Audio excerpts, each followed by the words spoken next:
Alors, Hébreu, il faut savoir que le livre d'Hébreu, justement, au sein de la critique textuelle chrétienne, il a fait objet de débat. C'est-à-dire qu'il a été accepté, rejeté, puis accepté.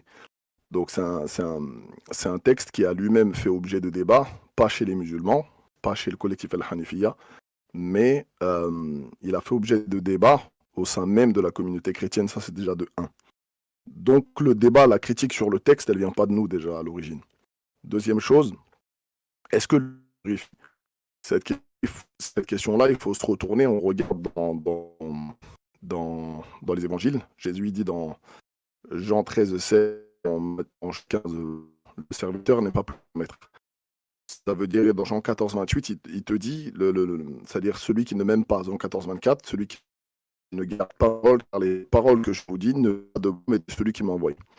Donc le plus important, on va revenir justement à la base, qui est la parole et les paroles de Jésus. Il faut savoir si lui, il l'a dit. Est-ce que lui, il a placé son salut, le salut de l'humanité, justement sur le sang.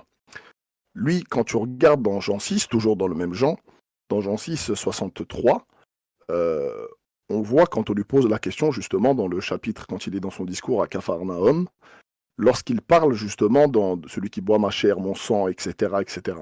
Là, on est en plein dans le contexte. Au verset 63, une fois qu'il voit, après avoir vu justement que les gens ils sont très perturbés, parce que les gens pensaient que c'était limite du cannibalisme, pardon, lui au verset 63, il dit quoi? Il dit « La chair et le sang ne servent à rien, seul l'esprit vivifie. » Je répète, la chair et le sang ne servent à rien, c'est l'esprit qui vivifie. C'est pour ça que les paroles que je vous dis sont esprit et vie. Donc qu'est-ce qui donne la vie? Qu'est-ce qu'il purifie de l'aveu même de Jésus dans Jean 6 au verset 63? Ce n'est pas justement, c'est pas le sang lui-même, ce n'est pas le sacrifice. Il dit que c'est les paroles. C'est pour ça qu'il disait tout à l'heure ce que je disais tantôt. Celui qui ne m'aime pas ne garde pas ma parole, car les paroles que je vous dis ne viennent pas de moi, mais de celui qui m'a envoyé. Dans Jean 17, 3, pareil, il dit une parole très claire. Il a dit « Or, la vie éternelle consiste pour eux à ce qu'ils croient en toi, le seul vrai Dieu, et en celui que tu as envoyé. » Il n'a pas placé justement sur le sang quelconque. Ok?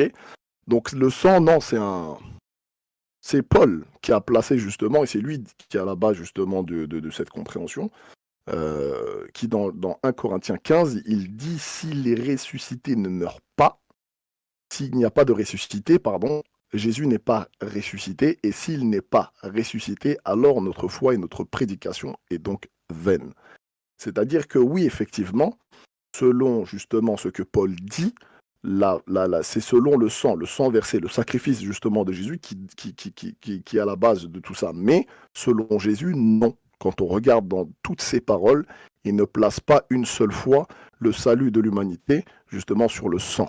Et je finirai justement par Marc 10, où quand justement un juif est venu le voir, le questionner justement sur comment fait-on pour avoir la vie éternelle, encore une fois, Jésus ne le place pas dessus, au contraire.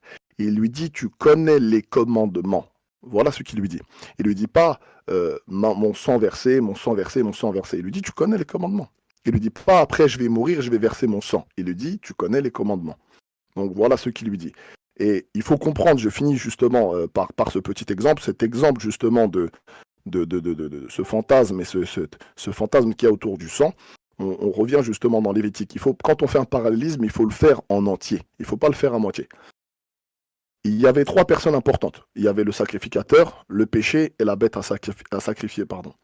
Le sacrificateur, c'est celui qui était chargé justement de l'office, justement d'immoler la bête. Deuxième chose, il fallait que cette bête soit sans défaut. Ok, sur le plan physique, hein. Il fallait qu'elle soit sans défaut. Deuxième chose, il y avait le sacrificateur, la bête à sacrifier, et il y avait justement celui qui avait commis le péché. Le problème, c'est que on voit ici que c'est comme si on faisait de Dieu le pécheur quelque part. Parce que la bête à sacrifier, selon Jean 3,16, on te dit « Dieu a tant aimé le monde qu'il a envoyé son Fils unique engendré afin que quiconque en lui ne périsse point. » Ça veut dire que c'est le verset qu'on utilise alors qu'il ne veut absolument pas dire ça. Mais souvent, les gens se basent sur ce passage-là pour dire que Dieu il a aimé le monde, donc il a envoyé son Fils. Mais selon le parallélisme justement qu'il y a dans la loi, celui qui ramène la bête, c'est celui qui a péché. Donc à moins qu'on fasse de Dieu un pécheur, il est inconcevable de pouvoir faire un parallélisme avec justement cet acte de l'Ancien Testament. Et surtout, après c'est anecdotique, mais on connaît le chemin de croix et on sait dans quel état Jésus il est arrivé sur la croix. Et c'était incompatible justement, pourquoi? Parce que la bête devait être sans défaut sur le plan physique. Et quand on arrive, et surtout toutes les représentations qu'on fait justement de ce chemin de croix, il est arrivé ne correspondait même pas justement aux caractéristiques de la loi.